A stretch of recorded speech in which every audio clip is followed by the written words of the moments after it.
ರಾಮನವಮಿ ನಿಮಿತ್ತ ಇವತ್ತು ನೀವೆಲ್ಲ ಭಕ್ತರು ಉತ್ಸವವನ್ನು ಆಚರಣೆ ಮಾಡ್ತಾ ಇರೋದು, ಪೂಜೆಯನ್ನ ಮಾಡಿದ್ದು ಬಹಳ ಶ್ರೇಷ್ಠವಾದ ಪುಣ್ಯವನ್ನು ಕೊಡುವಂತಹ ಕಾರ್ಯ. ಸಮಸ್ತವಾದಂತಹ ಸಾಧಕ ವರ್ಗಕ್ಕೆ ನೀಡಿದಂತಹ ಸಂದೇಶ ಅಂದ್ರೆ ಒಂದು, ನಾನಾ ಜನಸ್ಥ ಶುಶ್ರೂಷ ಕರ್ಮಾಖ್ಯ ಕರವನ್ನಿತೇಹೇ ವಿಷ್ಣೋರ್ಗೃಹತ್ವಾದ್ ಭೂತೇಷು ದಯಾ ಕಾರ್ಯ ವಿಜಾನತ. ಮೊದಲನೆಯ ಮಾತು ಗೀತಾ ತಾತ್ಪರ್ಯ ನಿರ್ಣಯದಲ್ಲಿ ಶ್ರೀಮದಾಚಾರ್ಯರು ಆದೇಶ ನೀಡಿದ್ದಾರೆ. ಎರಡನೆಯ ಮಾತನ್ನ ಭಾಗವತ ತಾತ್ಪರ್ಯ ನಿರ್ಣಯದಲ್ಲಿ ಶ್ರೀಮದಾಚಾರ್ಯರು ಆದೇಶ ನೀಡಿದ್ದಾರೆ. ಇವುಗಳ ಅಭಿಪ್ರಾಯ, ನಾವೆಲ್ಲ ಯಾವ ದೇಶದಲ್ಲಿ ಬದುಕುತ್ತೇವೆ ಆ ದೇಶದ ಸರ್ಕಾರಕ್ಕೆ ನಾನಾ ತರಹದ ಟ್ಯಾಕ್ಸ್ಗಳನ್ನು ಕೊಡುವುದು ಅನಿವಾರ್ಯ. ರೋಡಿನಲ್ಲಿ ಓಡಾಡುವುದಕ್ಕೆ, ಮನೆ ಕಟ್ಟಿಕೊಂಡದ್ದಕ್ಕೆ, ಹಣ ಸಂಪಾದನೆ ಮಾಡಿದ್ದಕ್ಕೆ ಎಲ್ಲದಕ್ಕೂ ಟ್ಯಾಕ್ಸ್ಗಳನ್ನು ನಾವು ಕಟ್ಟುವುದು ಅನಿವಾರ್ಯವಾಗಿದೆ. ನಾನಾ ತರಹದ ಟ್ಯಾಕ್ಸ್ಗಳನ್ನು ನಾವು ಸರ್ಕಾರಕ್ಕೆ ಕೊಡುವುದಾದರೆ ಎಲ್ಲವನ್ನೂ ಕೊಟ್ಟಂತಹ ದೇವರಿಗೆ ನಾವೇನು ಟ್ಯಾಕ್ಸ್ ಕೊಡೋದು? ನಾವು ಕುಡಿಯುವ ನೀರು ದೇವರು ಕೊಟ್ಟದ್ದಲ್ವೇ? ನಾವು ತಿನ್ನುವಂತಹ ಆಹಾರ ದೇವರು ಸೃಷ್ಟಿ ಮಾಡಿದ್ದಲ್ಲ? ನಾವು ನಡೆದಾಡುವಂತಹ ನೆಲ ರೋಡು ಮಾಡಿದವರು ಸರ್ಕಾರದವರು ಆಗಬಹುದು, ಆದರೆ ನೆಲ ಮಾಡಿದವರು ಸರ್ಕಾರದವರಲ್ಲ, ದೇವರು ಮಾಡಿದ್ದಾರೆ.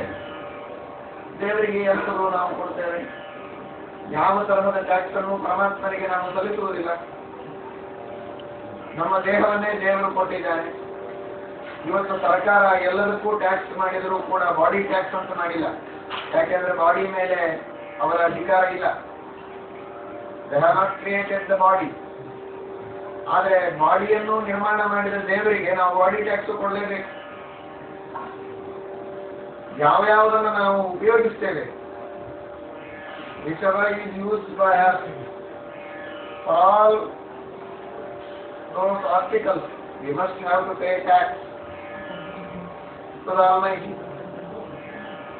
ಹೀಗಾಗಿ ಆ ಭಗವಂತನಿಗೆ ಟ್ಯಾಕ್ಸ್ ಕೊಡುವುದು ಅನಿವಾರ್ಯ. ಅದು ಯಾವುದು, ಹೇಗೆ? ನಾವು ಕೊಡುವಂತಹ ಯಾವುದರಿಂದ ಪರಮಾತ್ಮನಿಗೆ ಸಂತೋಷವಾಗಿದೆ. ಕೃಷ್ಣ ಪರಮಾತ್ಮ ಬಹಳ ಸೂಕ್ಷ್ಮವಾದ ಮಾತುಗಳಲ್ಲಿ ತಿಳಿಸಿದ, ಅದನ್ನು ಶ್ರೀಮದ್ ಆಚಾರ್ಯರು ಬಿಚ್ಚಿಟ್ಟು ನಮಗೆ ಅನುಗ್ರಹ ಮಾಡಿದ್ದಾರೆ.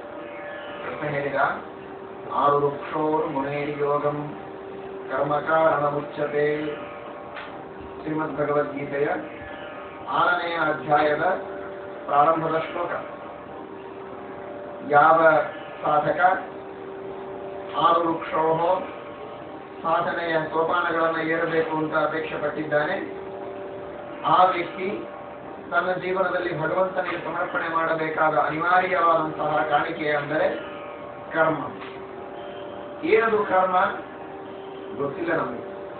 ಶ್ರೀಮದಾಚಾರ್ಯ ಹೇಳ್ತಾರೆ, ಕರ್ಮ ಅಂತನ್ನೋ ಕಡೆಗೆ ಸ್ವಲ್ಪ ಡೆಫಿನಿಷನ್ ಅನ್ನ ಸರಿಯಾಗಿ ಅರ್ಥ ಮಾಡಿಕೊಳ್ಳಿ. ಕರ್ಮ ಇದನ್ನ ಡಿವೈಡ್ ಮಾಡಿದಾಗ ಕರ್ಮ, ಕರ ಅನ್ನೋ ಶಬ್ದಕ್ಕೆ ಸಂಸ್ಕೃತದಲ್ಲಿ ಟ್ಯಾಕ್ಸ್ ಅಂತ ಅರ್ಥ. ಮ ಎಂಬ ಧಾತು, ಈ ರೂಟ್, ಇದು ನಾಲೆಡ್ಜ್ ಅನ್ನೋ ಅರ್ಥವನ್ನ ಹೇಳಿಕೊಡ್ತೇವೆ. ಮಾ ಜ್ಞಾನೇ. ಕರ್ಮ ಅನ್ನುವ ಶಬ್ದಕ್ಕೆ ಕೂಡಿಸಿ ನಾವು ಅರ್ಥವನ್ನು ತಿಳಿದುಕೊಳ್ಳಬೇಕಾದರೆ which is known as tax, that is called as karma. ಹಾಗಾದ್ರೆ ಕರ್ಮ ಅಂದ್ರೆ ಯಾವುದನ್ನು ನಾವು ಟ್ಯಾಕ್ಸ್ ಅಂತ ಹೇಳ್ತೇವೋ ಅದನ್ನೇ ಕರ್ಮ ಅಂತ ಕರೆಯಬಹುದು. ಅದು ಯಾವುದು ಅಂದ್ರೆ ಶ್ರೀಮದಾಚಾರ್ಯರು ಹೇಳ್ತಾರೆ, ನಾನಾ ಜನಸ್ಯ ಶುಶ್ರೂಷಾ ಕರ್ಮಾಖ್ಯ.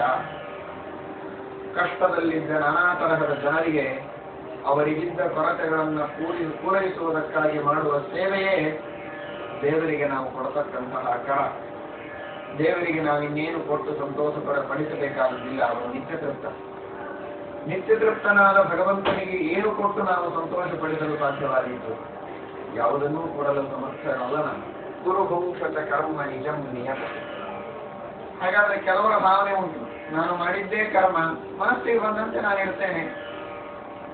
ಕರ್ಮ ಮಾಡದೆ ಯಾವ ಮನುಷ್ಯ ಇರ್ತಾನೆ? ನಾವೆಲ್ಲ ಕರ್ಮ ಮಾಡ್ತಾನೆ ಇದ್ದೀವಿಲ್ಲ, ಒಂದಿಲ್ಲ ಒಂದು ಕೆಲಸವನ್ನ ಮಾಡ್ತಾನೆ ಇರ್ತೇವೆ.